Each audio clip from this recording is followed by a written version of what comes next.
Halo warga intelektual sekalian, nekat mengibarkan bendera Palestina, band asal Inggris ini ditolak di Singapura. Bayangkan, ada sebuah band dari Inggris saat lagi konser mengibarkan bendera Free Palestine, dan orang-orang atau penonton saat itu meneriakkan Free Palestine. Tahu apa yang terjadi? Konsernya diberhentikan. Anggota personil band tersebut langsung diinterogasi dan langsung dikirim ke Inggris. Bukan kaleng-kaleng, guys. Singapura tidak takut dengan Inggris ternyata. Wow, gila, luar biasa. Nah, yang jadi pertanyaan, kenapa Singapura itu begitu sensitif dengan bendera Palestina? Apa alasannya? Apakah karena Singapura itu anti dengan Palestina? Apakah Singapura itu anti dengan rasa kemanusiaan? Jadi warga Konoha itu mengatakan kalau lu nggak free Palestina, berarti lu tidak punya rasa kemanusiaan. Itu prinsip daripada warga Konoha. Kalau lu menolak free Palestina, maka lu bukan manusia. Lu tidak punya rasa kemanusiaan. Nah, yang jadi pertanyaan, kalau Palestina itu mayoritas beragama Buddha, apakah kita akan tetap free Palestina? Itu yang jadi pertanyaan. Kalau Palestina itu tidak seiman dengan kita, apakah kita akan tetap bela Palestina? Kalau misalnya mengatakan, oh kita tetap bela Palestina kok, lalu kenapa kita nggak bela Ukraina, nggak bela Rusia dan lain sebagainya? Padahal korbannya lebih banyak di perang Ukraina dan Rusia, ada jutaan orang yang meninggal di sana, di Palestina nggak sampai jutaan orang. Nah, yang jadi pertanyaan, kenapa band asal Inggris ini ditolak di Singapura? Kenapa dideportasi, dihancurkan, dibuang? Kenapa bisa seperti itu? Apa nama bandnya? Langsung saja kita ke pembahasannya. Mari kita gaskan.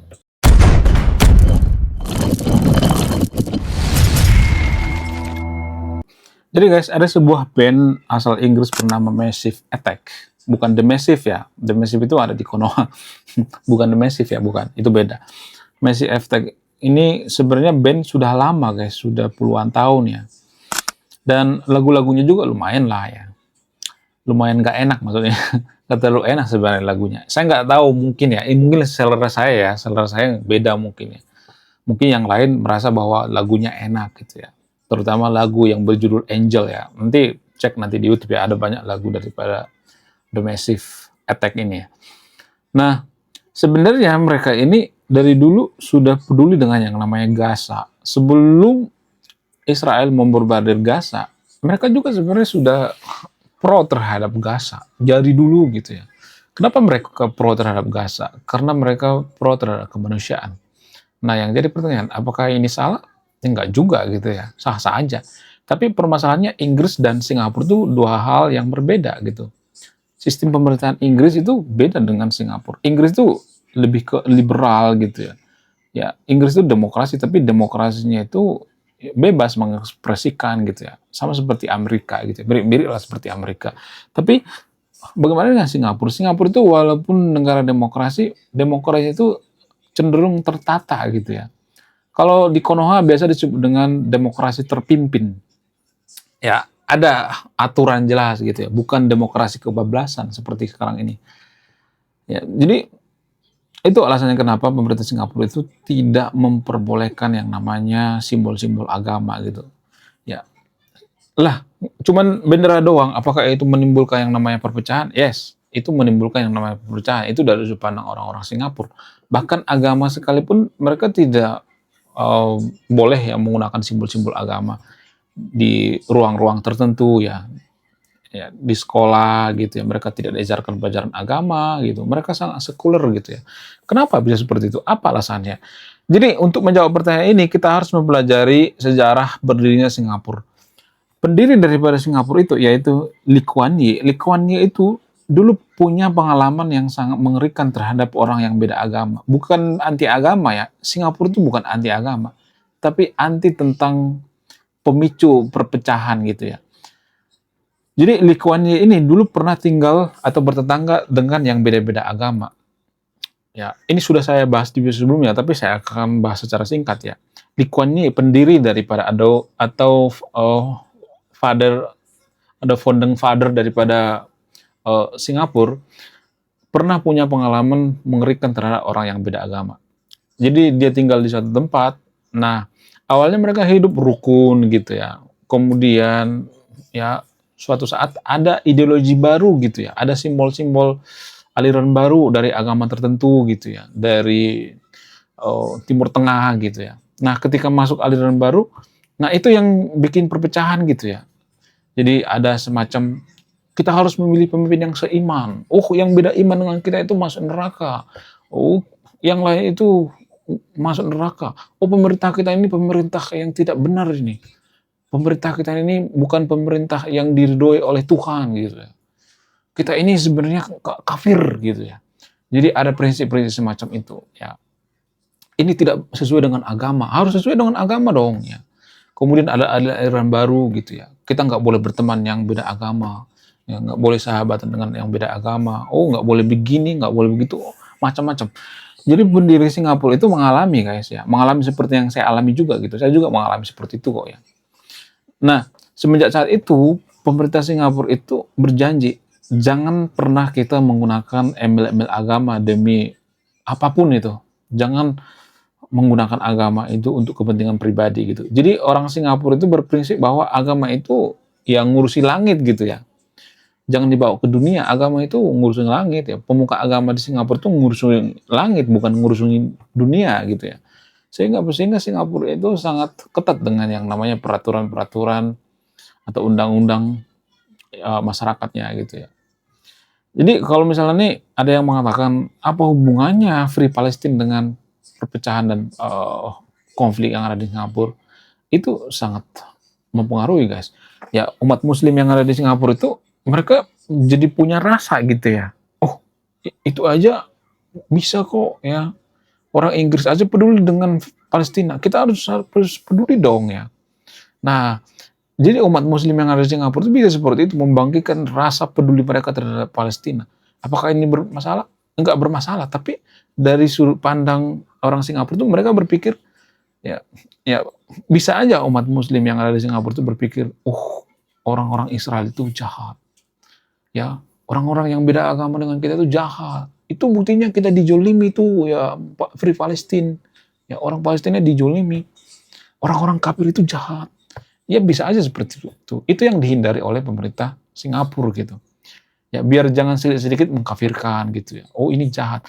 Ya pemerintah Singapura itu kan mengetahui permasalahan antara Israel dan Palestina. Artinya gini. Ini memang pembahasan yang sensitif ya. Gini guys.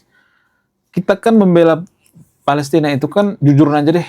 Ya, kita membela Gaza itu karena seiman kan. Kalau Gaza itu mayoritas beragama Buddha, Konghucu, kita nggak peduli kok dengan Gaza. Saya bisa memastikan itu. Nggak peduli, bodoh amat. Ngapain kita bantu kan? Kita nggak seiman dengan mereka. Kalau misalnya mengatakan nggak semuanya, saya tidak mengatakan semuanya, tapi rata-rata kita peduli dengan Palestina, Free Palestina itu karena seiman kan, seagama kan. Kalau beda agama kita nggak akan peduli kok. Ada banyak kok ya masalah di dunia, di Afrika ada perang gitu. Ya, nggak cuma di Palestina aja. Ya karena seiman aja gitu, seagama. Jadi kita itu ya rasa kemanusiaan itu berlaku hanya seiman gitu ya, seagama. Jadi di Konoha itu ya kalau misalnya ada yang beda agama dengan kita, lu nggak pro terhadap Palestina ya, lu nggak punya rasa kemanusiaan. Kita nggak boleh ngomong seperti itu. Karena rasa kemanusiaan kita terhadap Palestina itu kan karena seiman kan, seagama. Kalau misalnya mengatakan, Israel itu kan penjajah, Israel itu kan nyerobok tanah dan lain sebagainya. Ya kalau sudah ngomong seperti ini, ya nyerobok tanah dan sebagainya, kita harus bongkar sejarah. Nah kalau kita bongkar sejarah nanti, sejarah yang paling menguntungkan sama kita, itu biasanya yang kita bongkar gitu ya. Kita nggak pernah netral gitu ya. Biasanya kita akan mengatakan, pada tahun 45, pada tahun 50 ada perjanjian seperti ini. Ya kalau sudah seperti itu namanya cherry picking. Sejarah itu kita nggak boleh hanya secuil-cuil aja. Semuanya harus dibongkar sejarahnya gitu. Mulai zaman dulu, zaman sebelum Masehi, kita harus bongkar. Ya, makanya sering saya katakan, kalau mau bongkar sejarah Palestina itu dari zaman dulu sebelum Masehi, ayo kita bongkar. Atau menggunakan data yang ilmiah gitu, bukan data yang berdasarkan keyakinan gitu ya. Bukan atas dasar keberpihakan. Saya tidak berpihak pada siapapun ya. sama Palestina ataupun Israel, saya nggak berpihak ya. Kalau kita bongkar data dari sebelum-sebelumnya, sebelum Masehi, Israel dan Palestina itu kan satu rumpun ya, satu darah. Mereka itu satu rumpun, guys. Mirip seperti Melayu Indonesia dan Melayu Malaysia. Ketika dicek DNA Palestina itu deket banget dengan Israel. Mereka satu rumpun. Jadi itu artinya mereka itu konflik saudara. Itu perang saudara sebenarnya. Perebutan tanah saudara gitu ya. Ibaratnya gini nih kita punya tetangga nih. Tetangga kita ini punya warisan misalnya nih, warisan sama sesama mereka gitu ya. Ya, itu kan nggak bisa kita urusi kan, itu kan urusan mereka. Kita nggak bisa berpihak, ini nih, ya, oh ini yang salah nih, oh ini nih. Kita nggak tahu yang sebenarnya kan. Lebih baik kita nggak usah ngurusin. Nah itu dari sudut pandang pemerintah Singapura. Makanya pemerintah Singapura itu nggak mau mengurusi Palestina dan Israel. Mereka tidak pro terhadap Israel, mereka tidak pro terhadap Palestina. Mereka ngambil jalan tengah, nggak usah ikut campur. Itu kan urusan mereka. Nah orang-orang yang cerdas pasti memahami ini. Tapi kalau mohon maaf ya, saya tidak mengatakan warga Konoha itu bodoh semua. Tapi kalau SDM-nya rendah, mohon maaf, saya tidak mengatakan saya paling cerdas ya. Susah memahami hal ini. Karena dipengaruhi oleh mabuk agama, ada banyak hal, doktrin-doktrin gitu ya. Kemudian ini juga diperkuat oleh politisi-politisi di Konoha. Politisi-politisi di Konoha itu kalau untuk calon itu kan mereka memanfaatkan atau menggunakan yang namanya Free Palestine kan. Ya, Free Palestine ya. Itu dimanfaatkan. Bahkan presiden-presiden di Konoha juga memanfaatkan itu kok, Free Palestine. Tujuannya apa? Tujuannya nyari fans. Dan apakah band asal Inggris ini nyari fans? Saya tidak akan bisa menyimpulkan, tapi biasanya seperti itu ya. Free Palestine itu untuk nyari suara, nyari fans gitu. Itu semacam alat politik gitu ya. Dari dulu kita kan Free Palestine ya. Tiba-tiba disuruh ke Palestina ya, disuruh perang melawan IDF, nggak mau tuh ya, nggak ada yang mau pergi ke sana. Tapi dikit-dikit Free Palestine, Free Palestine. Saya tidak anti tentang kemanusiaan. Saya juga tidak mendukung apa yang dilakukan oleh Israel. Saya bukan fans Israel. Saya bukan pro terhadap Israel, enggak. Tapi saya lebih pro terhadap pemikiran-pemikiran yang rasional ya. Menurut kalian gimana? Coba tulis di kolom komentar ya. Lalu bagaimana dengan di Konoha? Apakah masalah-masalah seperti ini akan terjadi? Singapura itu kan yang megang kekuasaan di sana itu kan orang-orang Chinese ya. Jadi saya yakin, saya bukan rasis ya. Karena orang Chinese itu kan, saya harus mengakui bahwa mereka itu banyak yang jadi pengusaha gitu ya, berpikirnya itu rasional, nggak semua tapi di skala on ya. Biasanya negara yang dikelola oleh Chinese itu maju guys.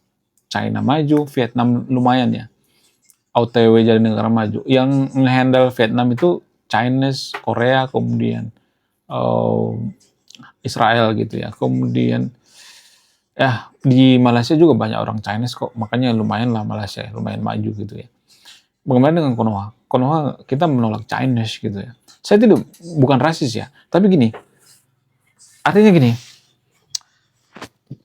kita akan memberikan pekerjaan itu pada ahlinya kan. Orang Chinese itu ahli dalam membangun negara kalau saya perhatikan. Karena membangun bisnis, ya dengan membangun negara itu mirip-mirip lah gitu ya. Ya, kita membangun negara itu ya seperti membangun perusahaan gitu ya. Harus teliti gitu ya, ada untung dan ruginya gitu. Sama seperti membangun perusahaan. Singapura itu tuh bisa dikatakan seperti perusahaan gitu ya, seperti sebuah perusahaan. China juga seperti itu, dikelola seperti perusahaan gitu. Gimana supaya negara ini menguntungkan, supaya perusahaan ini menguntungkan gitu ya. Harusnya kita meniru gitu seperti yang dilakukan oleh Singapura. Saya bukan rasis ya, tapi gini, saya melihat suku tertentu ya nggak semua tapi di skala meronnya rata-rata punya IQ yang tinggi gitu ya. Saya tidak rasis ya. Artinya gini, mungkin suku lain misalnya orang Jawa itu lebih ke ulet misalnya gitu, dalam bekerja ulet misalnya. Kemudian orang Batak itu lebih ke bernyanyi misalnya, atau pengacara misalnya. Orang Minang berdagang misalnya. Bukan berarti saya mengatakan orang Minang, orang Jawa dan sebagainya itu nggak cerdas gitu. Ada skill masing-masing gitu ya. Ada keahlian masing-masing. Kalau Chinese itu punya keahlian ya untuk membangun negara kalau saya perhatikan ya. Jadi menurut keyakinan saya lebih baik ya kita serahkan gitu ya sama ahlinya gitu. Kalau misalnya mengatakan, oh orang Chinese juga ada korupsi, ya orang Jawa juga ada korupsi gitu kalau ngomong korupsi. Jadi punya keahlian masing-masing gitu ya. Kita percayakan pada keahlian masing-masing gitu ya. Menurut kalian gimana? Coba tulis di komentar ya. Saya akan berpihak di sini. Anda yang mau menyimpulkan. Oke guys, sekian video ini. Saya Warga Intelektual. Salam rasional.